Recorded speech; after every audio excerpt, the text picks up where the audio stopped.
Man, you come straight out of a coma.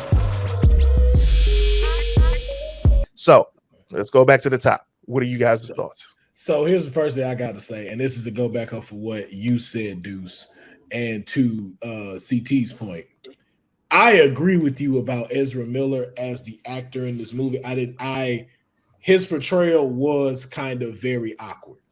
But to CT's point, that's where the writing came in perfectly, because I like that they had both versions of them. Because if you only gave me Justice League Barry, I would have not been able to watch him for 2 hours. If you'd have given me College Barry for 2 hours, I would not have been able to sit there and tolerate that. Because the both of them were there, you got to see the differences in the two and how they combat one another, which made that great writing for this movie, and which what made that him stand out as his own Flash. Yeah. And he raised himself. He taught him. That's the thing where I say the growth came from, because he wasn't able to grow without seeing a younger version of himself. Him seeing a younger version of himself made him realize, wow, this is how I come off to people. It did. This is exactly how I sound. And he became a big brother. He's like, yo, would you stop goofing off? Would you just focus for 2 seconds? And young Barry had to be like, hey, man, why you being such a dick, bro? I've done everything. Right. I've done every single thing that you've asked me for. And on the only thing he didn't say is, motherfucker, I got powers and you don't have shit. And I'm trying to help you out. Right. We in the Batcave, like Will just said, why would I not be extremely excited about this? And then older Barry had to confront his own grief, which he'd never been serious before that moment. So this was a hyperbolic chamber for the character of the Snyderverse Flash as Barry Allen, because it forced him to grow up so quickly, and it forced him to become a true hero without relying on Batman or other members of the Justice League. And I think that's another reason that this movie was brilliant, because the first thing he did was say, all right, Zod's here. We got to find Superman. We got to find Wonder Woman. We got to find Aquaman. We got to find Cyborg, because they, and he kept saying they will be able to take him down. And in that, by nobody being available except for Batman, he realized, oh shit, Batman is not even here. Kara's dead. I have to save the world. I have to save the universe. And the only way that he could save the universe was from himself. So if that didn't give him a growth and a time shift for the character full circle development of Barry Allen, I don't know what will. And that's another part of why it was so fucking incredible, because we saw this character literally reach within. Yeah. And that's something that we haven't even been able to see. Ben Affleck looks the part of Batman. He acts the part of Batman. If he only had one film as a solo Batman, he would go down as my favorite Batman, right under Michael Keaton. But he's not, because he will never get a solo film. Yeah. So Michael Keaton in this movie, because we're talking about the good, as we get off to Barry Allen for a second, Michael Keaton is the greatest Batman that has ever existed. Oh my God, yes. Bro, he's the greatest. That fight scene was one of the most dopest Batman fight scenes. Like, it was like, what movie? Like, it was he was talking cash shit. He was whooping their ass. You can see fear. It was just so much Batman about it that was so amazing. Like, I was just like, yeah. And like, even like how I expected an old man Batman to be, I'm like, yeah, man, like, this is old man Batman. You know what I'm saying? Like, hey, man, like, look here, I'm done. The only issue that I had with that old man Batman was, like, I feel like Bruce, no matter what, if Gotham can be saved, but as soon as a threat comes, Bruce jumping back in action. Like, I didn't like how he was kind of like, whatever. Well, here's the thing. You gotta, and I want y'all to start looking at every movie like this. And I'm not telling y'all to think like me, but I'm telling you to open your eyes and open your mind. This is for everybody watching as well. When you watch films, don't just look at what you're seeing on screen. Think about what this actually means for the character. Now, what you just said, Deuces, first of all, this has nothing to do with Michael Keaton being my favorite Batman. I just want you to hear me out. Michael Keaton's Batman said, Gotham is one of the safest cities in the world. They don't need me anymore. So what does the world become when you are a hero, fuck just being Batman. What does the world become when the world doesn't need you? When the world doesn't need you, you stay in your cave and you're playing the rock music all day. You done grew your hair out. Your butler died, who was your last physical piece of family that knew you since you were a little boy. Yeah. Your sidekicks have probably all gone off to do whatever they wanted and live their life. You're left alone with these billions of dollars, with this hospital that's clearly falling apart, but you have all of these different things going for you. You just stay in the house. So if you're not needed as a hero, you just grow old and you enjoy your own company until this young man comes and says, yo, we need you. And even though he was kind of crotchety about it, he was like, you know what? Fuck it. You need me. I'm back. Didn't miss a step. That's what would happen to Batman. Because I loved it even with him picking out his wounds. Like to me, that was like I'm back, baby. Like he feeling it. Like I did love that moment of it, of everything about that. And like I said, I really like the portrayal. Like Dion said, we can take Supergirl out of this movie. It doesn't change anything. But I was highly interested more into her story. I like that. Let's talk about Supergirl. Supergirl, and shout out to Melissa Benoist from the television show. The television show ended up failing not because of her, because she definitely represented an incredible Supergirl. She is an incredible actress. She portrayed Supergirl as we would hope, the girl next door who believes in truth and justice, right?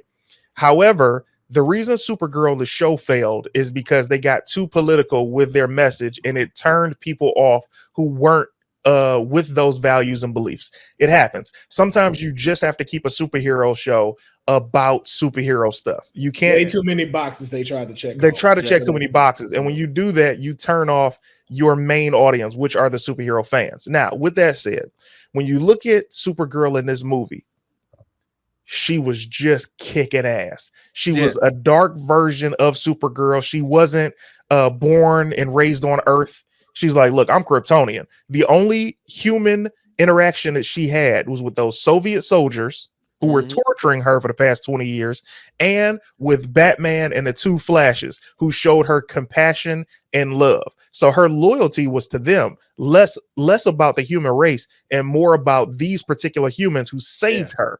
And she was willing to fight for them. And especially when she saw Zod, she's like, these are my people, but I realized they're not my people, so I'll fight. So she's not fully trained by the time she goes. You got to understand, Zod is a military general. You can't just beat him because you have the same powers he does. Because we don't know how long she's been in that chamber with them Soviets either.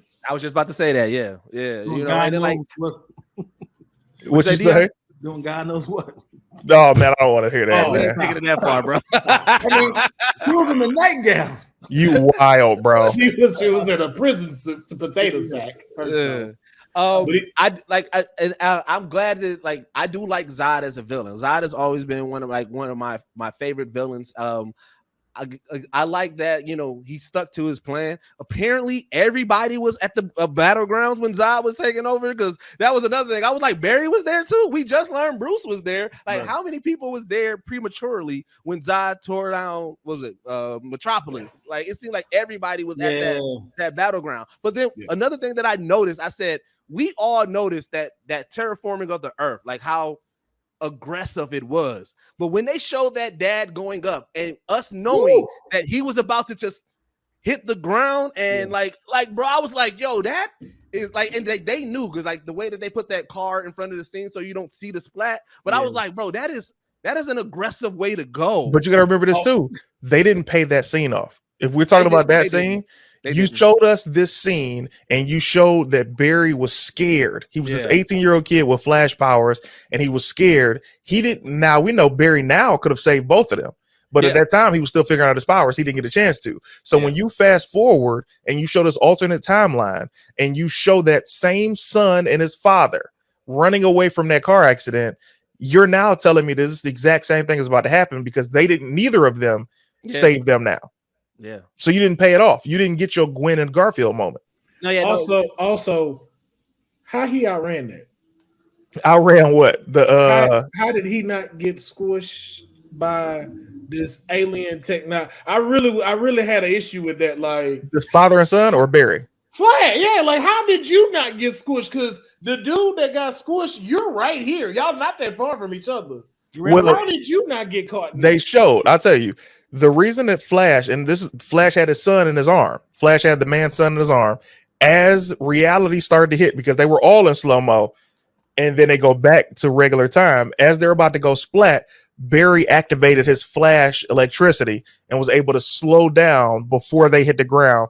And he was able to create his own momentum in Flash time. And now he's able to get away right before the car landed on. Okay. Also, how was that little child's bones and intestines not ripped out of his body because he just learned how to use his power? I'm glad you asked. Now, if you realize that's one through line, they were very careful about the logistics of speed in the film.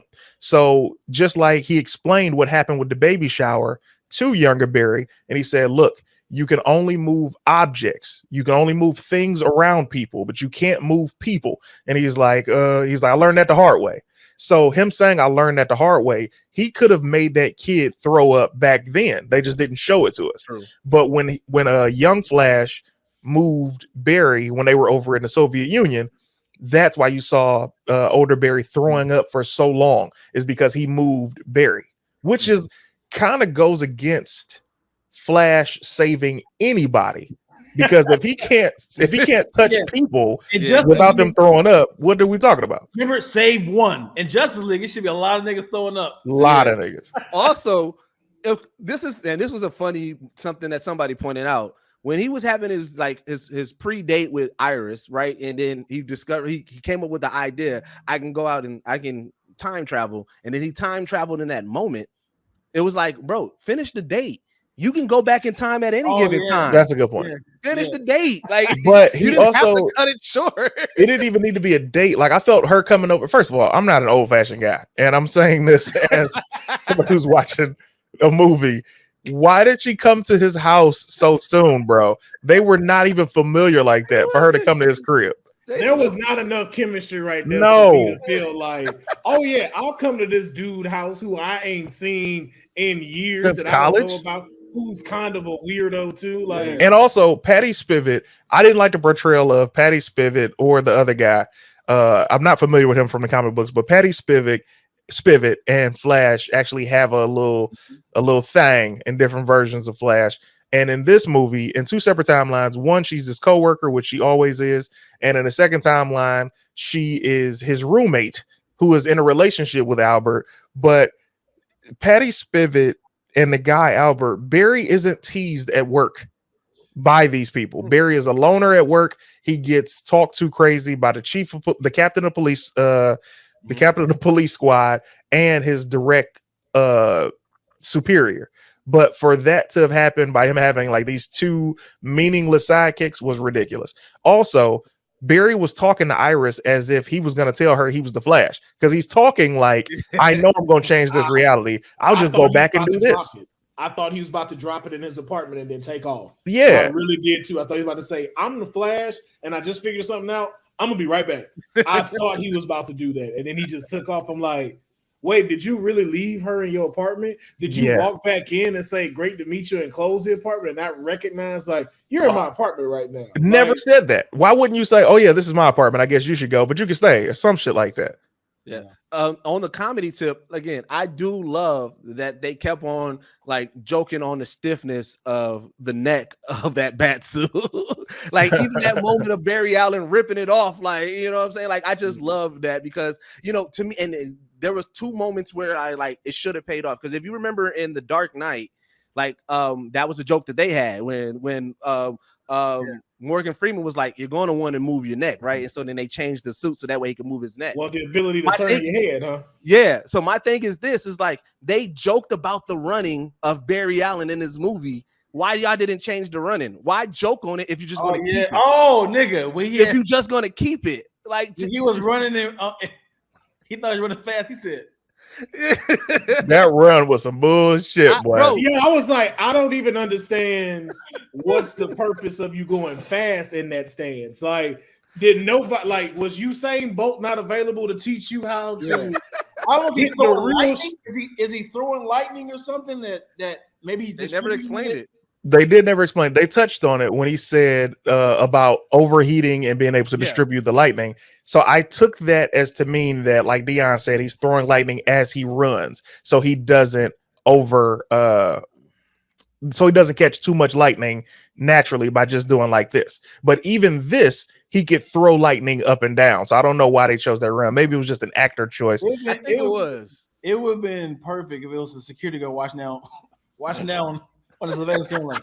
Yo, that would have been great. That would have been a great cameo for somebody to go, hey, yo, come check this dude out. Now, but hey, I'm so glad you said it.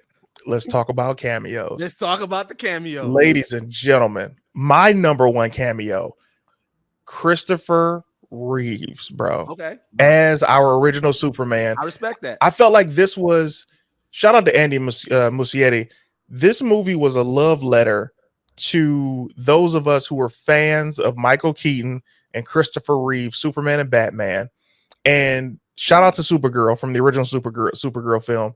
But this was also a love letter to the character of Superman and the character of Batman. And it was a huge FU to the Flash. And what I mean is, this was a huge FU to the TV universe of Flash. Yo, I already know what you're going to say. Say it, CT. They didn't show Barry Allen from television, Grant Gustin, and they didn't show John Wesley Shipp. How do you say, as a director, I had an idea for so many cameos, and DC said I could use whoever I wanted as long as they were a DC character, and you don't put in the original TV's Flash and the Flash that's played it longer than any other Flash, and say you didn't have time? Come on, bro. No, I'm sorry, bro. That was so disrespectful to one of the cornerstones that built DC. Like, despite what you may want to say about the thing, that DC television run, the Arrowverse, that should have been acknowledged here. And the thing was, I did not mind seeing the other cameo that I like, which was finally seeing Nicolas Cage as work. Oh no, you can't just gloss over that. We're not. But there is a part where he was shown twice where that could have been a place for the whole universe for television. Yeah, but you also could have shown, like, how dare you not show TV's Grant Gustin or TV's John Wesley Shipp, but you have the gall, the audacity to show Professor Zoom from that same TV universe. Wow. Bro, I'll take it one step further. If you remember, like, movie show, I think you had jumped off at the time, but when they was doing their Crisis Across Infinite Earths, when they had Grant Gustin meet Ezra Miller, Ezra Miller at that point wasn't calling himself the Flash. No. So Barry said, Grant Gustin said, "Hey, I'm the Flash. You don't know me?" And he's like, "The Flash." So not only are y'all not using Grant Gustin, y'all not using the person that gave y'all the name. But you showed, hold on, because you got to get caught up, Will. We just dropped a bombshell on saying, how do you not show Grant Gustin or John Wesley Shipp, but you show Professor Zoom from that exact same TV universe as Jay Garrick? That's who they show. Beyond that, you mean to tell me that you didn't call yourself the Flash before you met Barry Allen's the Flash, but you don't even show that cameo? Then on top of that, young Deuces, when you show the cameo, you don't even pay off the people who saw that that cameo, because you don't even show the scene on how he got in and out of that realm. Right. Yeah, it was ridiculous. I was like, come on, Andy. Y'all said just what I was literally what I was about to say. It was a waste of the appearance from him in the original CW, because the CW didn't need the appearance, so it was already on fire. You just made that show like that was useless to show us like, oh, we'll give you it for TV, but it's not good enough for the movies. I'm like, that's a huge slap in the face. And I know this next one ain't a slap in the face. This is just for me personally. Where the fuck was Dean Cain? He's not doing nothing. Why could he have not given a cameo? Because that's my Superman right there. That's my number 2 Superman. Yeah. Nobody. It's Christopher Reeves, and I've said this I've said this before. My Supermen are Christopher Reeves, Dean Cain, Henry Cavill. You don't. How dare you disrespect Dean Cain? Dean Cain, gets the shaft because of, I guess people would say his political views, but I'm like, bro, Dean Cain held us down as Superman for years, and he was an incredible Superman, and he's part Asian, so you get Asian Superman, bro. I was like, yo, how did we skip him in this thing? I was like, yo, if you didn't want to do the TV CW shit, fine. You could have gave us a 3D rendering of Dean Cain. Like, yo, he embodied everything from that 90s Superman, from the cartoon. He looked like the cartoon Superman. He carried everything. What gave us the old school version of it, from the fonts that they use in the TV show, the old school. I was like, yo, that was the perfect bubble that they made to give Superman for a television show. You can watch Lois and Clark in the New Adventures of Superman today. Dean Cain is the Superman that I was first introduced to, because I didn't get a chance to watch original Superman with Christopher Reeves except on reruns of television as a kid. You know, they'll show a movie in a minute, but Dean Cain, I remember the premiere of Lois and Clark, the New Adventures of Superman, on television with my mother and being like, yo, Ma, this is Superman. Do you understand how I felt? And I hope you cut all of this stuff together that I'm saying about Dean Cain, Will, because he follows me on IG. Well, no. This is gonna be the clip, because we the same way what you just said. My mom too. Dean Cain is single-handedly carried the torch of Superman since Christopher Reeves was Superman, and for him not to get acknowledged is disrespectful. That man is to me the Wesley Snipes Blade of Marvel. They held that man. DC. Because if it was, of DC, my bad, of DC. Blade to Marvel, Superman of DC. I agree with you completely, because that was one thing, like you said, my mom watched that with me. Like, that's the first thing me and my mom watched for a comic book character. We both could enjoy. Where does it stop, though, man? This was the Flash movie. Where does it stop? They did a bunch of Batmans, they did a bunch of Supermans. They ain't gonna have like, you know, Halle Berry as Catwoman. Like, hey, why ain't they had Catwoman? They don't have much. No. It's not that. And the only reason we bring up, and this is not completely shitting on Andy Muschietti, but they showed that this. I started this was a love letter to more so Batman and Superman fans, because they showed Christopher Reeves, they showed George Reeves, who was the first Superman incarnation on television, besides one person before him in the 30s, I believe, and then you showed Adam West. But without showing Adam West, if you're going to show Adam West, you got to show me the animated Kevin Conroy, especially since we lost him.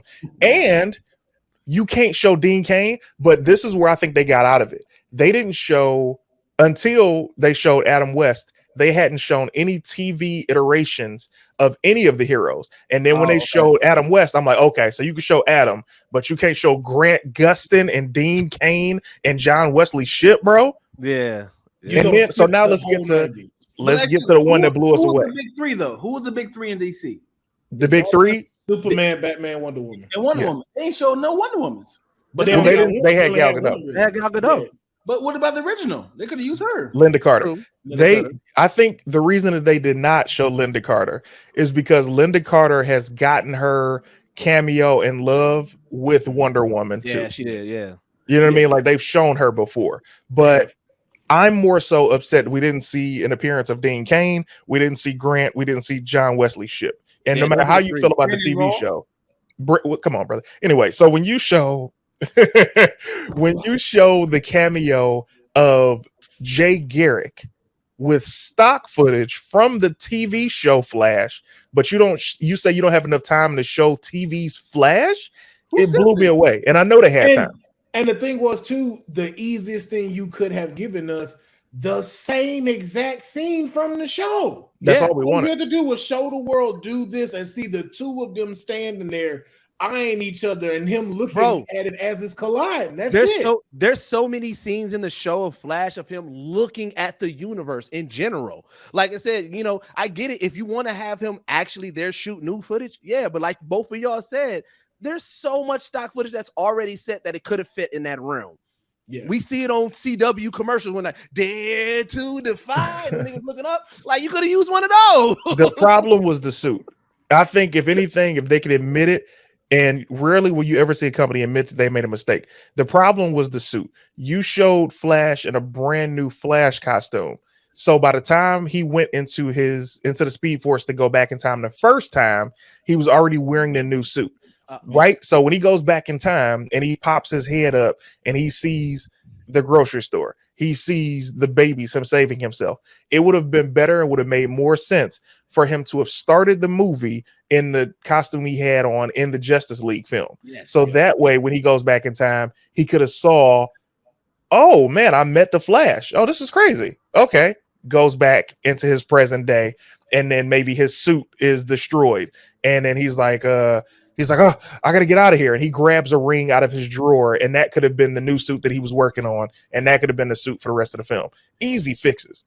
Also, too, now that does, and then okay, now to that point though, it kind of does throw off that and seeing that or why that wouldn't work, because like you just said, why would he revert back to his the old suit? Yeah, because now I am kind of confused, because with that being like where we are with the Flash now, are the ramifications of what's going to happen in the Justice League still a thing?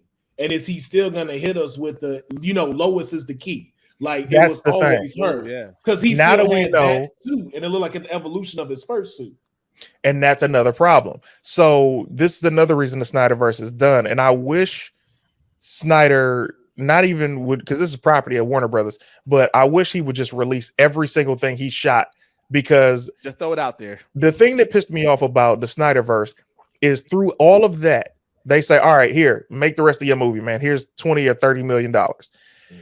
You only show us a snippet of the Martian Manhunter. You show us, because of the internet, pictures of the Green Lantern.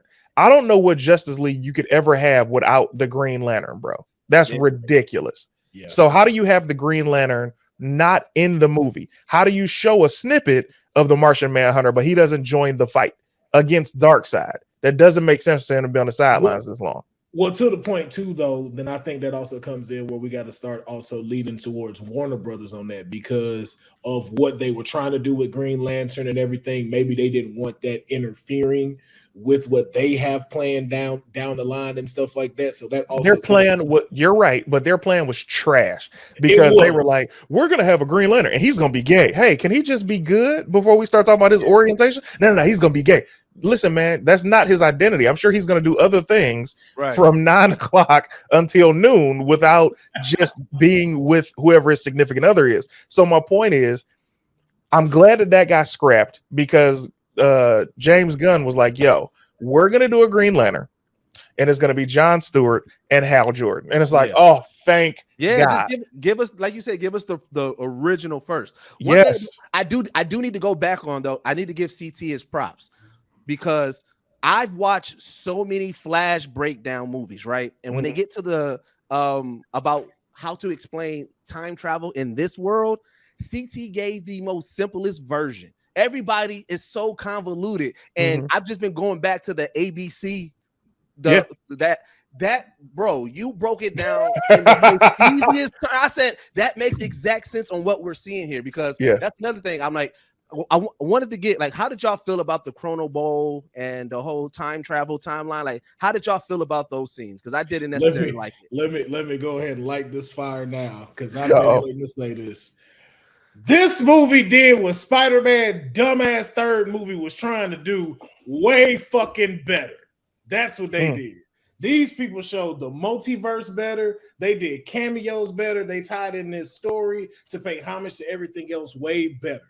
And I like how they showed these different ways, especially with the Speed Force, because it wasn't just a regular stream. It wasn't just us seeing these cracks and fictions. Like, they really gave us, hey, here's the Chrono Bowl. This is your time. Fix it. And I like how it was like, okay, we're going and we're breaking. They kind of remind me of Interstellar. And I was like, I like how Interstellar did it when he broke through the black hole and you saw all the different stuff. I like that they gave us that. One thing I still got to say I will call BS on to that is the CG. I get what the director had stated. It was like, yo, the CG isn't bad. We made it like that because it's through Barry's view. And it's kind of a water world like thing. I would have been okay if they would have just made it a regular CG and not this distorted looking thing, because it looked creepy to me. For me, it was kind of a little, a little much on a big ass screen. I'm like, ugh. Right. See, I didn't necessarily like it, but it didn't take me out. I appreciate them what they tried to do. You got to think. we've been dealing with multiverse. Like, there's so many properties telling a multiversal story that we've heard it every which way for like the past 5 years in so many ways, right? So I respect DC for like, all right, we just got to do something different. Like, and I give them that. Like, this looks completely different. I also like the little small details. People didn't realize in the Chrono Bowl when he was running, the bottom of it was filled with sand, and it's supposed to represent the sands of time. So I was like, oh, I actually kind of fuck with that symbolism and everything like that. I just, for me, just I did, like I said, it didn't hit. Like, it came down to, like, I get it. You want to be different. You don't want to tell it the exact same way as the other ones, but like I feel like other ways have worked. Whereas like this is now to me canon, but like I can say I respect them for trying to give us something different visually. This is what I love. Yeah. I don't mind the CG, and I'll tell you why. The CG, by it being the watery look, now you can create Christopher Reeves standing and looking ripped, more ripped than he did in his own actual movie, even though for his time he was ripped. You know what I'm saying? Right? Number two, correcting the wrongs of the studio, meaning first of all, there have been many studio heads at Warner Brothers for the past 40 and 50 years that were idiots, meaning, and I say that respectfully and disrespectfully, there is no reason we shouldn't have seen Supergirl and Superman on screen at the same time for their respective movies if they both had one. Two, there's no reason that Christopher Reeves got in his accident, I believe in 1995 or 96, and we didn't see Christopher Reeves and Michael Keaton's Batman and Superman team up. There is no reason that we should not have seen John Wesley Shipp's Flash, Linda Carter's Wonder Woman, Superman, and Batman team up at least once. Like, these are things that are ridiculous. So with the CG, Justice League, with the CG, that's why it made sense, because we could see a recreation of Christopher Reeves, and we could see Supergirl, and we could see Nicolas Cage play Superman, which was nothing but a scrapped project from Warner Brothers that got its popularity and heat online. So for us to even be able to see that scene created, and for us to see the scene happen with him and this giant spider, Superman from Superman Lives, is crazy. Now, did any of y'all watch the documentary of that? I'm pretty sure CCU did, The Death of Superman Lives. Well, no, I want to see it. Oh, I'm surprised you did. Yeah, because it's because it tells the story of everything that they did, like how far they got into production, the storyline. So, you know, and so when I saw the spider, I'm like, oh shit. I'll watch it today. Right. I was like, oh shit, because I knew that was that storyline. So because of everything that they showed us in the trailers, all the Easter eggs, this was my favorite Easter egg. It was the one that I didn't expect. It was the one that came out of nowhere. Huh? That's Michael B. Jordan. Hey, I'm not gonna lie. I was kind of waiting for that. I was like, maybe they might hit at the Black Superman. But when I saw Nicolas Cage do it, and I was just kind of like, you know what? This is why they didn't cash you. I see now why they didn't cash you. I would have not liked that. Has it been a long year Superman besides Smallville? Just when he had the black suit when he came back from the and that was a cartoon. Yeah. We never saw. Well, actually, Dean Cain did a black suit version of Superman, but he didn't have long hair. Now, one thing that CT talked about with the alternate endings, somebody gave a perspective about an ending that I was like, ooh, that actually probably I felt like it would have went better. So I think we talked about it in the group chat, or we talked about it on the last episode where I told you like the early screenings that they were giving everybody, they said that it was, you know, the last 10 minutes was cut off, right? So the way that the movie ended in like for those early screenings was when Bruce walks out, all you see is the feet, and you hear Ezra Miller say, "Who the fuck is that?" And then it goes off. And so they were saying that was better because it's like, if we're getting a whole new Batman and we don't know who it is, that's a better ending, because then it reopens the conversation. Like, oh shit, so yeah, who is our next Batman? Who was that? And you can retcon that with, you know, with the new films. Hold on, Deuce. Here's why I like that, because of several reasons. One, it shows the consequence that I wish they would have always kept showing with the Flash, that Flashpoint destroys the Flash and he never goes home. Like once he leaves that timeline, he can never come back to that timeline. And that's the consequence of Flashpoint. And so I like that they showed Bruce to show like, oh shit, I did not get back to my timeline. And the second that leads into that is now, but what messes this up is the Easter egg, is that you could have left him there, and that ended everything to start over with the new Flash. Yeah. Never came home, never came back. That was his consequence. Now we can fully start over with the new Flash and how we moving into this legacy. That's why I like that ending like that. But here's the thing: the opportunity, and unfortunately, this has to do with probably James Gunn's plans, because you guys are now in the James Gunn era. This is DCU now. If I'm the head of DC and I know the Flash is coming out, I'm gonna say, you know what? I gotta cast my Flash right now.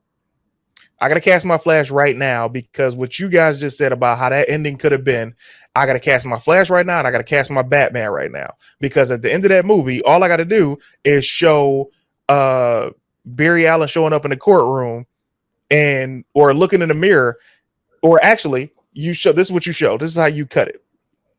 You show the Flash's father in the courtroom and him doing the case like they just did, and then him turning around, his dad turning around, and to camera. This is to camera, and him saying, "We did it, son," right?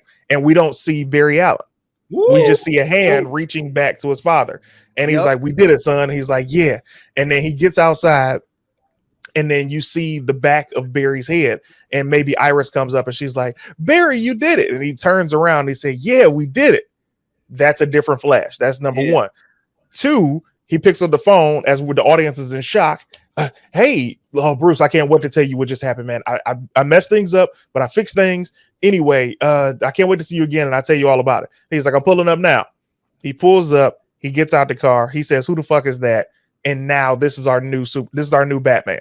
Yeah. You had the opportunity to show all of this. All of that. But you were waiting to see how the sales went.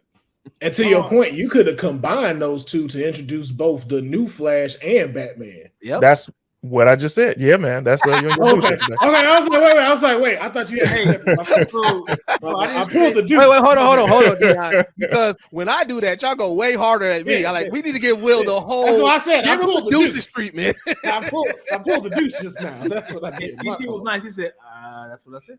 Right. The only reason I didn't go hard on Will is because I genuinely know he's dealing with a lot right now because the fucking nachos over there. But what's funny is while I'm saying everything, Will is like, yep. I'm like, oh, this nigga just waiting to talk. He didn't hear shit that I said. Because they keep I don't understand why they ain't never been this loud doing this shit. Now for some reason, he said, "Yeah, we can hear you, nigga." Yeah, everybody and their mama wanted to come fix the sink now for some reason. You know why it is? It's like kids. Like when a kid is say for example, you babysitting your nephew or your little brother or sister. And it's just y'all two, they quiet, they ain't bothering you. Yeah. As soon as you get on the phone, hey, look what I can do over here. You're like, hey man, get the fuck out of my mouth, fam. Yeah. I'm on the phone. Yeah. Now, so I heard at the very end there was an Aquaman and Flash. You heard about that? I didn't get to see it. I walked away. Why did you leave? I had to use the restroom. And you couldn't come back? I'm talking about I had to use the restroom third act. I was like, ooh. Oh, you wow. Oh, wow. So you didn't see the ending? No, when the credits start rolling. Oh, gotcha. Yeah. I seen what y'all talking about right there with the Batman thing. Oh, yeah. So the scene that you missed, and it was just a drunken Arthur Curry. And Flash really trying to talk to him, telling him who he is, telling him we need you and everything like that. And then he gathers himself and they walk out into the alley. It wasn't anything crazy. It didn't really set up much. It just confirmed the connection. They could have showed that right after the movie ended, like a super mid-credit joint. We should not have had to wait for all the credits for that, because when you wait for all the credits, your expectations get higher the longer the credit sequence is. Yeah. You know what sucks about the Flash and Aquaman is it's like somebody saying, "Hey, do you want to come to my first wedding to support it? We're gonna be in Aruba. I need you to just fly out there." it's like, why you say your first marriage? Because I'm getting married again, and it's like I'm getting married in LA. It's like, hey, why do you want to be investing in your first marriage? It's like, why are we supporting this? Because they're setting up nothing. They setting up nothing. All this for nothing, dude. That's another reason why. Again, like I said, we want good standalone movies, but we also like a connected movie, right?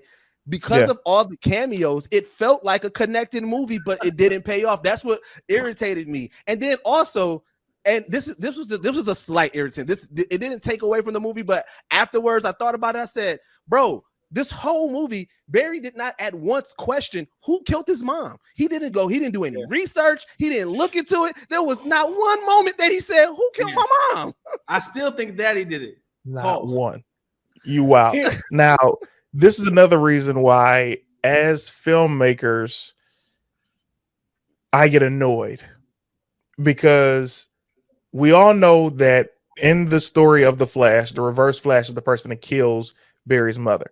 Yeah. Now, in this movie, there was a way to introduce the Reverse Flash outside of the cameo I just mentioned, by you just showing, you can show a shadowy figure, and we just have to wonder, who is that shadowy figure that we saw running away, who Barry saw running away out of the back door when he saw his mom, and he had to decide to tend to his mom or go after the shadowy figure, and that could have haunted him. I should have went after the shadowy figure. And then when he becomes the Flash, not only does he go after the shadowy figure, but now he's even more confused. So by the time he goes to the Chrono Bowl and the guy knocks him out of it, he can say you, and he could have been wrong, because he knows that there's more than just that one you.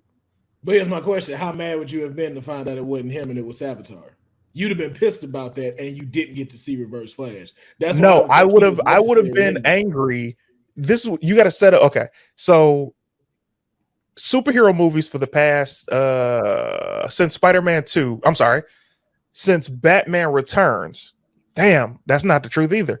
Ever since Superman 3 or Superman 2, there's always been two villains in every superhero movie. Right. So you look at Superman 1, you had Zod and his two generals. He also was Lex Luthor in Superman 1. In Man of Steel? No, Superman 1. Christopher Reeve. With Reeves? Ooh. I know he was in 2, but I don't know if he was in 1. What was one about? Zod, right? And his two people? One was about Zod, yeah. I want to say he was featured, but I don't think he was like the enemy. Okay, so you got Lex Luthor and you got Zod and his two generals. Yeah. Then when you go to Superman 2 through 4, he had two villains. Then you go to Michael Keaton's Batman, he had the Joker, and I believe he fought. Damn, I think it was just the Joker for that. Oh no, it was the Joker, and technically it was the Falcone guy. Yeah. Or Marco. It was, the Falcones and the Maronis have always been Batman villains. So that was a lesser known person for Batman 1, because that person went against the Joker, and the Joker came back and got his revenge.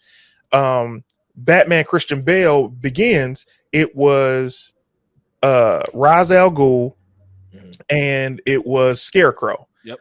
Batman The Dark Knight, it was the Joker, it was Two-Face. Batman, then the third one, it was against Bane and Talia al Ghul. Just so you know, Luthor was in the first one. He was played by Gene Hackman. Yeah, thank you. So every movie has had two villains. Even if you go to Batman Forever, Two-Face and Riddler, Batman and Robin, Poison Ivy, Mr. Freeze, and Bane. So then even when you get to Batman versus Superman, you had Lex Luthor and you had Doomsday. Yep. So superhero movies, without going to every single one, have 80% of the time have had two villains. So when you look at the Flash, you could have had the two villains and one got away. Like I just set it up for you perfectly. Show us the Reverse Flash and then have him deal with Savitar. And if they wanted to be like a film buff and go off of like past movies where they only had the one and it didn't work, they can go off of that second Fantastic Four. That was one of my biggest issues was the main fight felt like it was going to be a mid fight, and it turned up being the climax. And I was like, wait, what?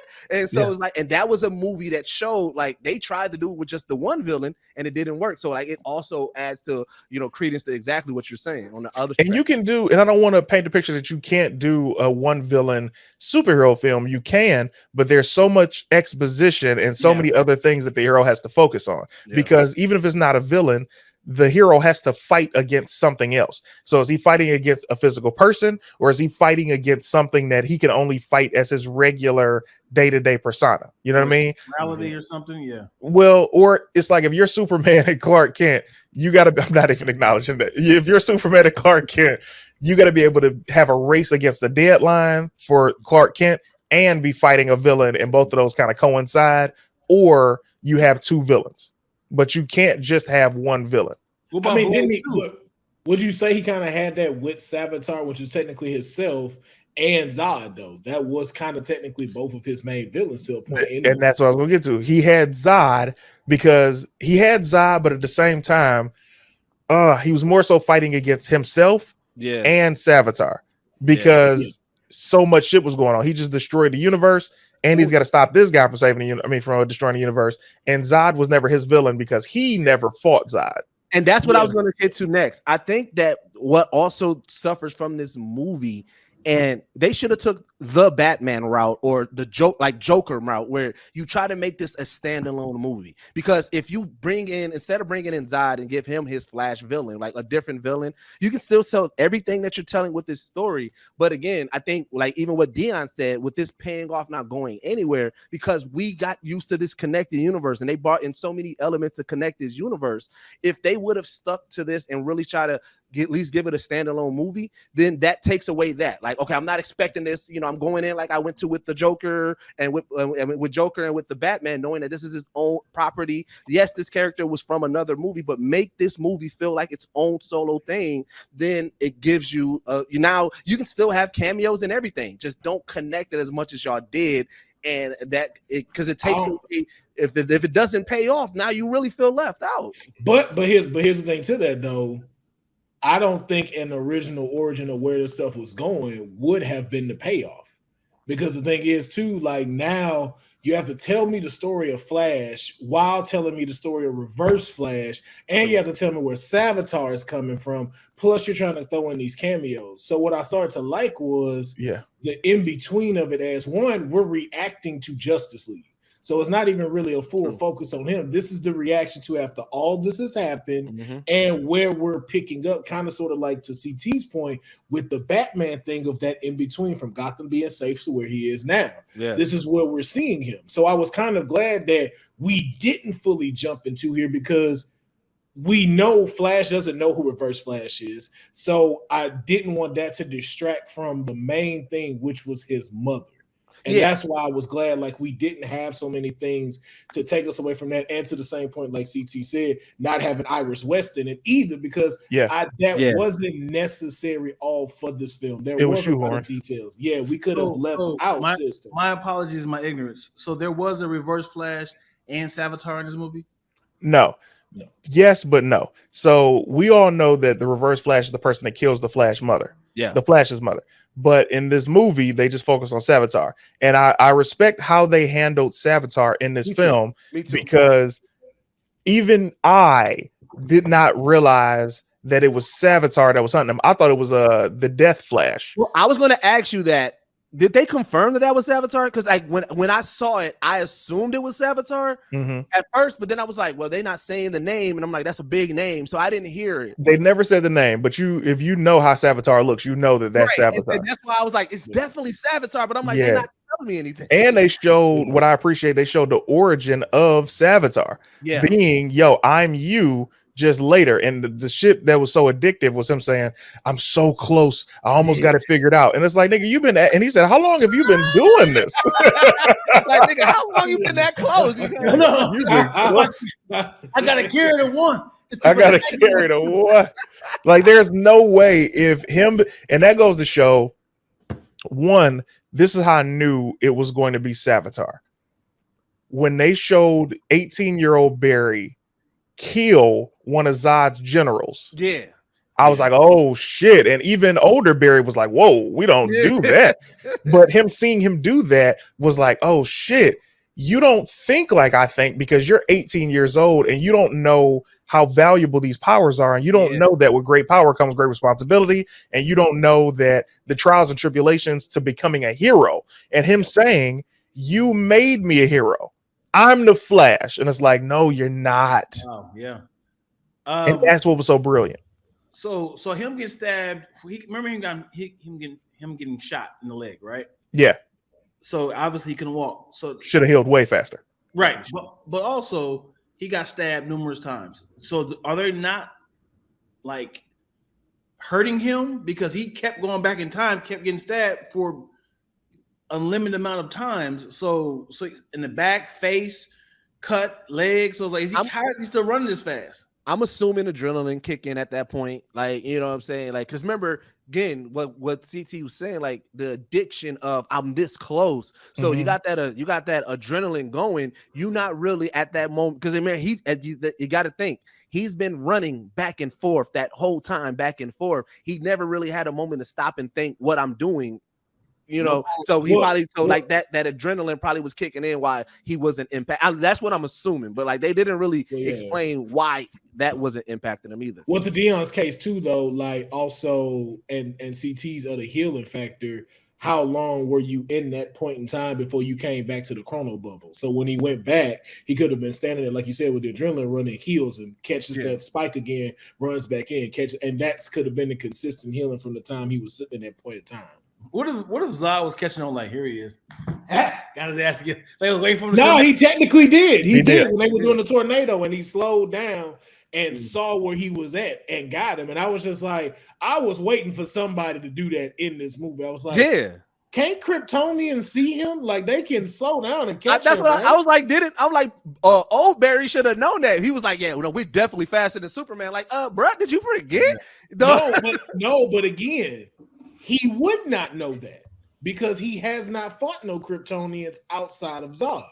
Old Barry in Justice League when Superman caught him, Old Barry should have remembered that. Oh, at that point, well, yeah, but you can't equate that to all Kryptonians. You could just think that's Superman. I mean, true, but I mean, you know, I can see him together. Like, wait a minute, hold on. I see your point, but I can see him overlooking that being a Kryptonian thing. The funny moment, bro, is when Young Barry kept coming back into the chrono pole, talking to older Barry. He's like, "All right, come on, just one more time, let's get it in." And he's like, "Hey, you just gonna leave me out there by myself? Come on, I need you. Let's go." And then he comes back. He's like, "Where are you?" And Barry just like. It's just like because he was realizing, we're destroying shit. This is an inevitable point. Nothing's gonna get fixed like this, and this guy doesn't realize it. It's up for me to stop him, and in me trying to stop him, now older him comes to attack me because he realizes I'm the problem. If I'm not here to stop him, nobody's gonna stop him. Yeah. So if he gets me out the way, he could keep doing this to eternity and keep destroying universes. That movie was so brilliant. For the nitpicky things that I've mentioned already, this movie is just phenomenal. It's probably the best DC film since Batman Returns. That's what I said. I said top 3 DC films right now. Yeah. And even to your point earlier, Deuce, how you saying you didn't like him with the trash pickup thing. That's what made this such a great writing to CT's point, because look what happens when we put you in the forefront. You're not ready.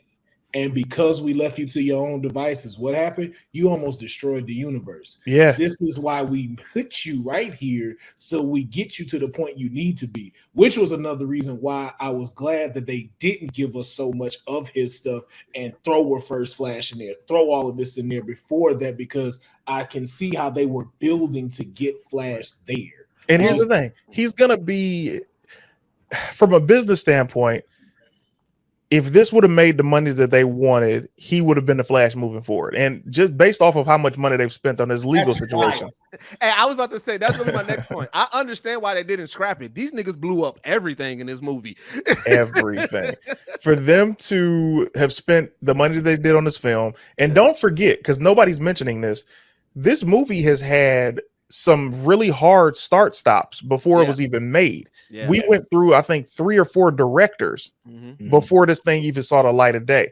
So with all of that money down the drain, and the money that they lost by not being able to promote it, and the writer's strike, and the money that they spent on Ezra Miller's legal situations and getting that swept under the rug, they're like, look, if this movie makes some money, he's just going to be the Flash moving forward. And it didn't help that the director said, yeah, there's no way we do a sequel without Ezra Miller. Yeah. So he's going hard. They even said publicly, no matter what his legal problems was, this movie was coming out. And we were like, what? And one thing they proved very much, though, Jonathan Majors is not coming back as Kang. Really? What are you talking about? No, like if you see it because of your history and what happened, I really believe that also played a factor in why people didn't go see this movie. Like, yo, I don't want to see this guy.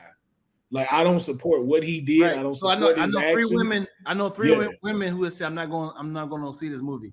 And that you can definitely tell this took a hit from that.